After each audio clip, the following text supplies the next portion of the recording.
Have you ever wanted to make ice cream at home but thought you needed a complicated recipe or special equipment? Well, you don't, and I've got you covered. Today I'm sharing with you the ultimate ice cream collection. From my world famous no machine ice cream recipe to the most requested flavors, homemade cones, incredible sauces, and even ice creams you can make in a jar. So grab a spoon and let's get baking. So my ice cream is pretty famous online with tens of millions of views. It's my 2-ingredient, no ice cream machine needed ice cream. The recipe can be found on biggerbolderbaking.com. Okay, let's start out with our first secret. So first things first, really important, what type of cream do you use? So you want to use fresh cream from a cow that has a high fat content, something around 38% or even higher than that. Now, the reason that you need that is because cream with high fat content whips up really well and holds stiff peaks.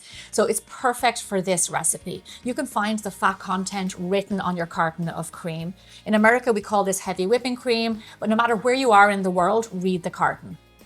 So secret number 2, using an electric stand mixer or an electric hand mixer, whip up your cream until soft peaks form. Now it's really important at this stage you only get it to soft peaks and not stiff peaks, because what can happen is you can end up curdling your ice cream. So there you go, this took me around 3 to 4 minutes or so. Now come here to me because I want you to see this texture. So there you go, this is what soft peaks look like. In the business, we call this billowy, which means it's really light and soft. It holds a little bit of a shape, but it's not really stiff. This is perfect. So number 3, condensed milk. There is no substitute for condensed milk in this recipe. It's a key ingredient, and it's actually what makes your ice cream scoopable, so you have to have it in there. You can, however, use fat-free, maybe reduced sugar. Also, if you can't buy it in stores, you can really easily make it yourself. I have a recipe on biggerbolderbaking.com. Another thing is, make sure it's really lovely and cold before you add it into your whipped cream. Okay, so secret number 4, once your condensed milk is in there, now you can whip it up to stiff peaks. So you want to put it on a high speed and whip it up for a few minutes until it gets nice and firm. Okay, so let me recap. First time whipping the cream, soft peaks. Second time whipping the cream, stiff peaks. You want to make sure that they're at the right texture, otherwise you might over whip it and you'll curdle your ice cream. So there you go. As you can see, it's firmer than before and it's holding more of its shape and more of a ripple. This is the texture that we want for the ice cream at this stage. Okay, so secret number 5 is a really good one. Add a little bit of vanilla extract into your ice cream base at the end and it will stop your ice cream from freezing really hard. Now, I'll tell you why. This is alcohol based and it has a lower freezing point. So if you add a little bit in, it will keep your ice cream scoopable and kind of soft. So a little bit into your ice cream and you're good to go. So another way to explain this, if you think of a bottle of vodka in the freezer, it never actually freezes. It'll do the same thing for your ice cream. So that's it. Now you know how to successfully make my 2-ingredient ice cream. Once you know how to make this base, you can make all of these different flavors. So once you've got the technique of making the 2-ingredient ice cream, this is where the fun starts, the flavors. And you guys never stopped at vanilla. Here are some of your most requested homemade ice cream flavors.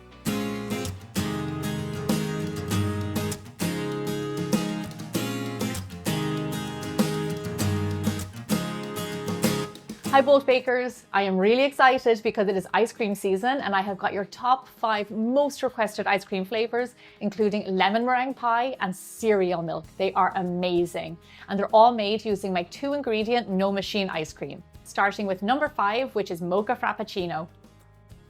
So this is a coffee flavored ice cream. So I have some coffee granules here, which are concentrated flavor. And then I'm just going to mix them with a little bit of water to dissolve them and then pour it into your ice cream base. Okay, that's looking great. Got a nice swirl going on. Now, because this is a Mocha Frappuccino, I'm going to drizzle in some chocolate sauce. You can use homemade or store-bought, that's up to you.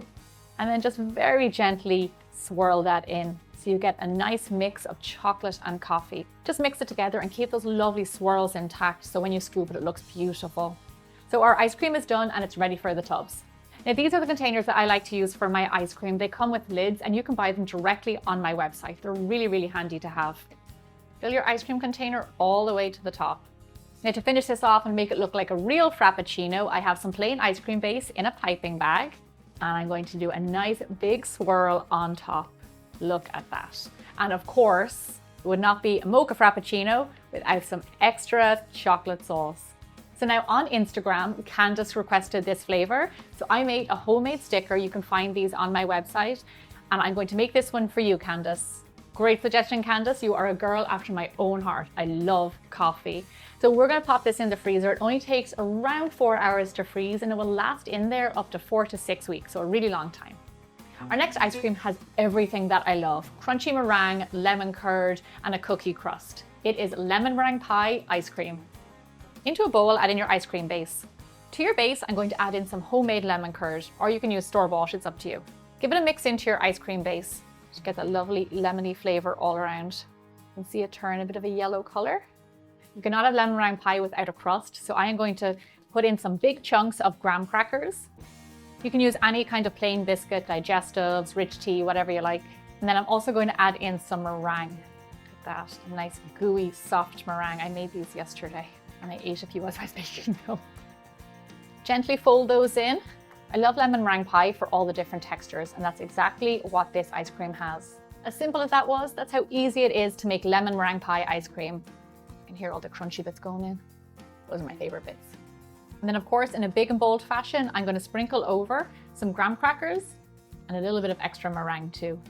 And then finish it off with a little slice of lemon. Bex Kelly on YouTube requested this flavor, so this one's for you, Bex. I love lemon meringue pie, so this flavor for me is an absolute winner. Our next ice cream flavor is sweet, it's toasty, very reminiscent of the summer. It is toasted marshmallow ice cream. To our ice cream base, we are going to add none other than toasted ooey gooey marshmallows. Check those out. To toast your marshmallows, put them under the grill under low heat and keep a very close eye on them until they're lovely and brown and gooey, just like these ones. And then when they've cooled down, they're not too hot, we are just going to add them into our ice cream base. This is a little bit of a sticky job, but it's well worth it. And kind of break them up into your ice cream because they are sticky. You want to make sure that they spread out into your ice cream base and they don't all stay in the one spot. This is what you want, all of that gooey marshmallow throughout your ice cream. Once it's all mixed up, it's ready for your container. Can you see that going in there? All that gooey, sticky, toasty marshmallow. And then to finish it off, I like to put a few little toasted marshmallows on top. Thanks to Ashley because she requested toasted marshmallow ice cream. I call this Ashley Wants S'more because once you try it, you're going to want lots more. Have it with some graham crackers, chocolate, and you're good to go. When you started requesting the next flavor of ice cream, I thought it was a bit of a funny combination. I've never heard of it before, but then when I tried it, it is absolutely delicious. It is caramel corn ice cream. You start out this ice cream in a bit of a different way. You want to actually flavor the cream before we whip it up. It is really easy and I'm going to show you how. In a bowl, add in your cold whipping cream. Into our cream, we are going to add in our caramel corn. You can use homemade, store-bought, whatever you fancy. Now simply all we're going to do is just give this a mix around, let it sit for around half an hour, and what we're going to do is infuse the cream. Your popcorn is going to go soft. It's going to give the cream a really nice flavor to then build our ice cream on. When your time is up, we're going to take a clean bowl and a sieve and pass your cream through it. You can see that the color has changed. It's gotten all of that lovely caramel. So just pass it through the sieve and don't be afraid to give that popcorn a little bit of a mush with your spatula. You want to get all of that lovely toasty flavor out of there. Okay, so I have my popcorn. I'm going to set this aside. I'm going to take my caramel flavored cream and we're going to whip it up to make our ice cream. We're going to add in our condensed milk, whip it up again until nice and thick. And that's your caramel corn ice cream. Now what I like to do is add in a little bit extra popcorn all smashed up to give it extra texture. And then just like the others, fill your tub all the way up. Decorate your ice cream with even more caramel corn on top. Then add on your sticker. Thanks to George's request and his love for caramel corn, we have this fantastic ice cream flavor. So we are at our #1 most requested flavor of ice cream, and it is cereal milk. This flavor is so great because it reminds you of when you're a kid eating cereal, drinking the sugary milk. I'm going to show you how you can take that flavor and turn it into an ice cream. Just like before, add your cold whipping cream into a bowl. Now take some of your favorite cereal. I have Fruity Pebbles here, but you can use Frosted Flakes, Cocoa Puffs, anything you like. Fruity Pebbles are going to give it a really good color. Give it a little bit of a stir. Look at that. This is kind of insane. I already know it's kind of insane. And now, just like with the popcorn, we're going to let it infuse our cream. However, you don't want to let this one sit too long, otherwise it's actually going to soak up all of our cream. So I would say 15-20 minutes. Look, you can already see the cream changing color. And then we'll come back and we'll continue making our ice cream. Just like with your popcorn ice cream, we're going to strain the cream off the pebbles. Just to make sure you get all of the flavor from the cereal, give it a good squish down with your spatula. Just like the others, we're going to whip this up until it's firm. Then we're going to add in our condensed milk, whip it up a little bit more, and then you're going to have yourself some cereal milk ice cream. Now for a little extra something something, I'm going to stir in some more cereal for extra color and flavor. Fill up your ice cream container with your homemade ice cream. And as always, decorate the top with some extra cereal. Finish off your ice cream with your sticker. Thank you so much to everybody who requested this flavor. Lily happened to be one of them, and just like me, she likes breakfast for dessert. Whether you're a kid at heart or like something a little bit more sophisticated, there is a flavor here for everyone. So now you have your lovely homemade ice cream, but it deserves so much more than a dry store-bought cone. Let's keep this whole experience homemade and move on to the cones. We make our own ice cream here on Bigger Bolder Baking, so it only makes sense that we make our own homemade ice cream cones too. And the best thing is you do not need any kind of special kitchen equipment or waffle cone machine. So we're going to start out by making the batter for our cones. Into a bowl, we're going to add in some sugar, egg whites, milk, vanilla extract, and a pinch of salt. And then just whisk these ingredients together. To this mix, we're going to add in some sifted flour. Make sure it's sifted because it makes it nice and light. And then pour in some melted butter that is at room temperature. You know, when I like to add melted butter, I always like to melt it ahead of time, let it cool down, and then stir it in. And then just combine all of these ingredients together. Look at that, lovely and smooth. Now we're ready to cook this guy off. So we're going to cook this off straight away, but you actually can make it ahead of time, pop it into the fridge, and it will live happily in there for up to 5 days.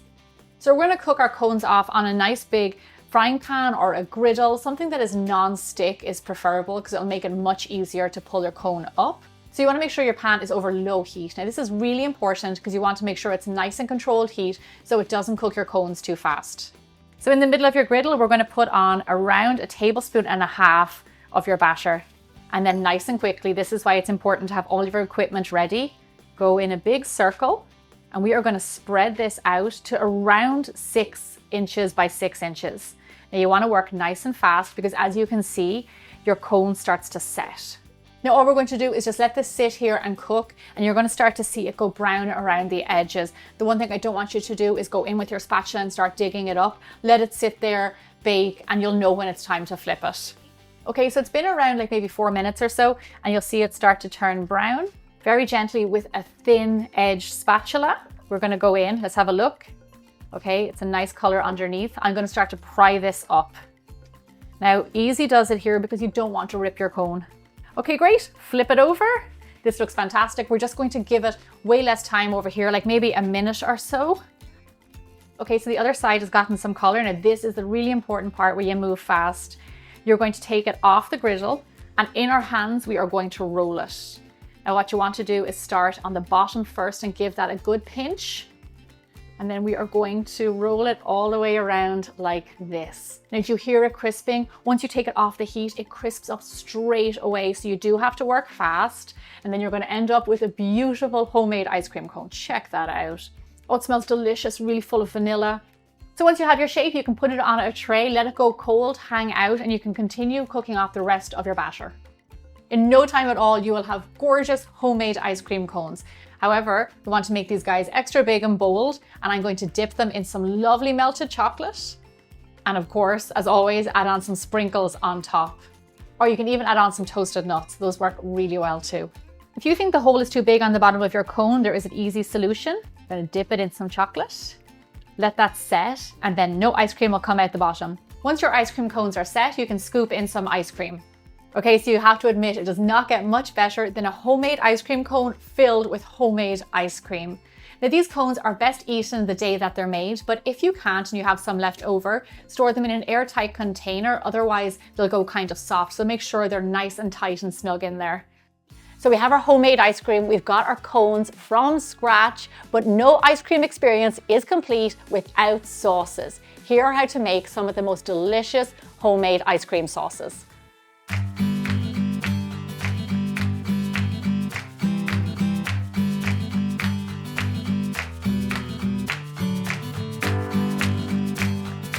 Hi Bowl Bakers. Without a doubt, you guys are rock stars at making my 2-ingredient no machine ice cream.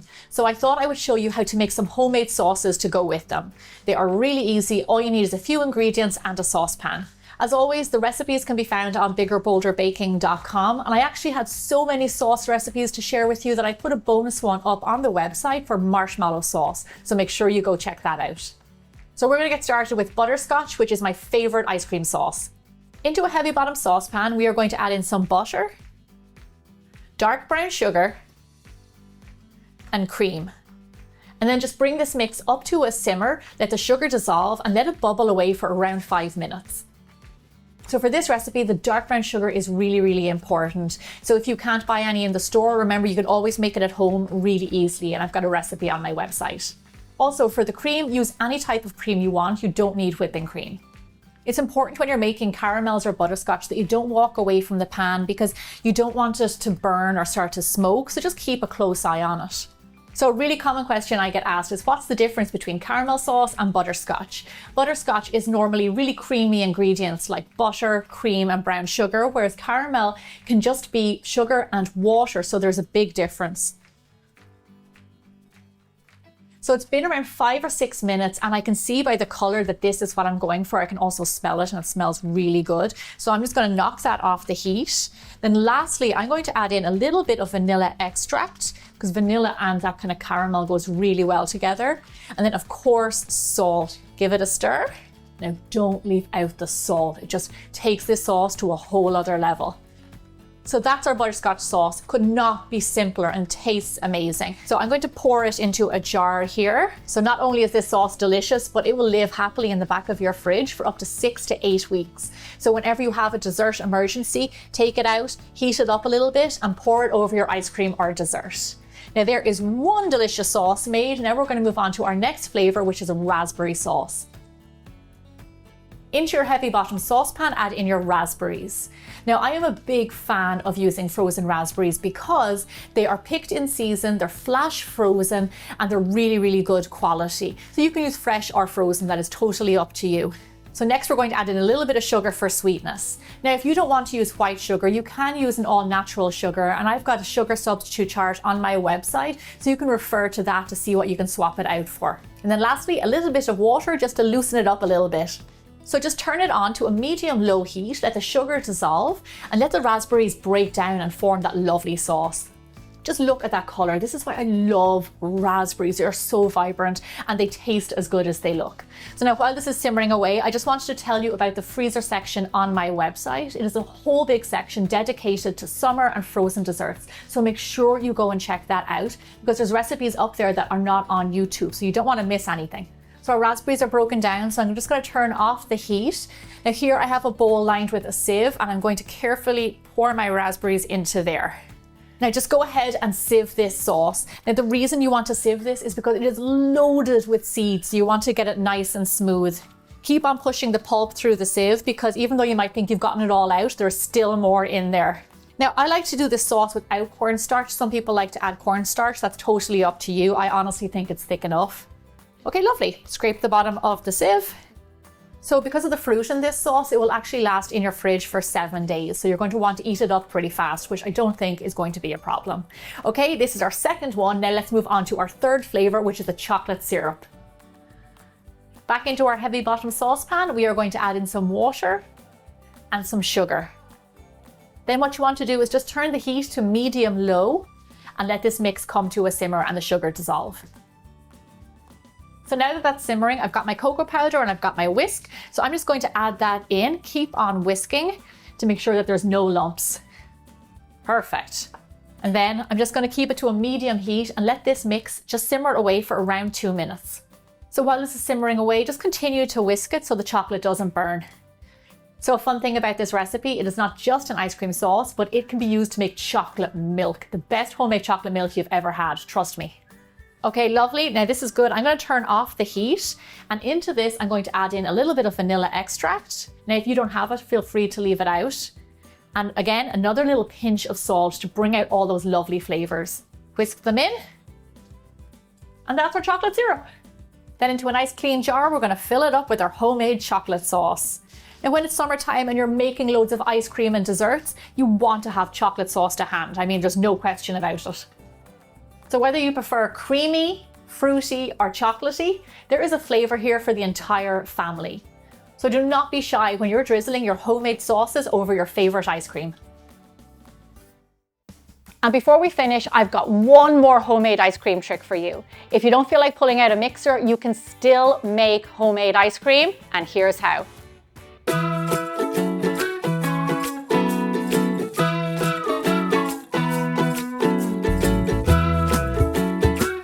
few years ago, I showed you how you can make amazing ice cream without the need for an ice cream machine. All you have to have is an electric mixer.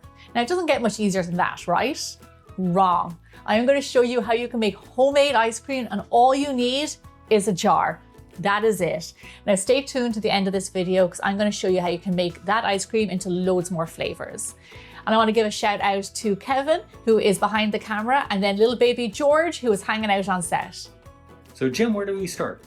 Okay, first things first, let's talk jar. Now all you need is a 12-ounce jar. This is really standard. As you can see, mine has been used a few times. I'm going to put a link on my website of where you can actually get these as well, along with the recipe.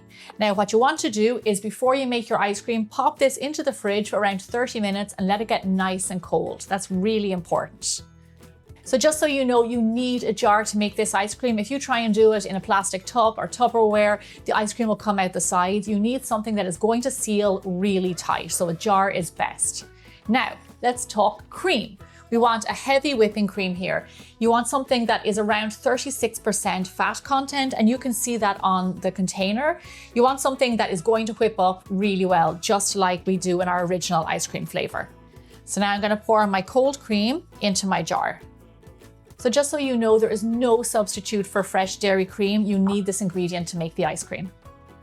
Okay, now next up is condensed milk. Now this is liquid sugar that we add to our ice cream to make it really scoopable and a little bit sweet. So here's the thing, if you don't have sweetened condensed milk in your country, you can always make it. And I've got a recipe on biggerbolderbaking.com, super easy. All it is a little bit of milk and sugar, simmered down, and you get this lovely syrup. This is also a very important ingredient in the ice cream. So just go ahead and add that into your cream. So now just give these two ingredients a nice mix together, just to make sure that the sugar doesn't sink all the way to the bottom. I want to make sure they're nice and mixed. I think George is trying to help out a little bit. I think baby George is going to like this ice cream in 2 to 3 months because you can't have ice cream yet. There we go. Lovely. So now just screw on the lid nice and tight. Remember, we don't want that ice cream coming out. So now we're just going to shake this for a few minutes. Because our jar was cold and our ingredients are cold, it's actually going to whip up much faster. But what you're looking for, or what you're listening for, is right now it's really liquidy. In a few minutes, it won't sound as liquidy, and you can tell that it's thickened in the jar, and that's what we're going for, a thick mixture. So set your timer because you're going to be doing this for a while. I think it sounds like George might be ready for a nap. It sounds like George is not into this. It sounds like George is ready for another nap. Georgie, if you stay awake, you get ice cream. So you're talking around like maybe 5 to 6, even 7 minutes. But what we're really going for is, you hear the way it's really liquidy? We're going to keep on shaking it until it doesn't sound as liquidy. You can tell in the jar that it's actually thickened up a lot. Jen, this looks like it's a real workout. It's a workout. So what we're doing here is actually kind of like whipping the ice cream mixture, incorporating air by shaking it. So leaving out the need for it to be churned. So let me just address one thing. Can you over shake this? And yes, you can. If you shook it for like 10 minutes, you can absolutely split your ice cream, and you don't want that because unfortunately there's no going back from that. So if you want to, just take off the lid, have a little look and see, but just don't shake it until it almost splits. Gemma, I see you have a single hand technique there. I wonder if people are going to have different techniques. I think you have to. I think the secret is to change it from hand to hand. Like you're making cocktails. Like I made cocktails. Kevin, I think I'm almost done. Do you hear the way you can't hear it? So you can't really hear it whipping now. See?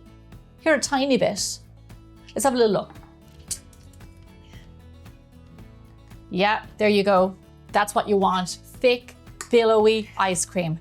Look at that. You don't want it, if it's still a little bit thin, keep on shaking it. But this took me probably around 5 minutes, Kevin, right?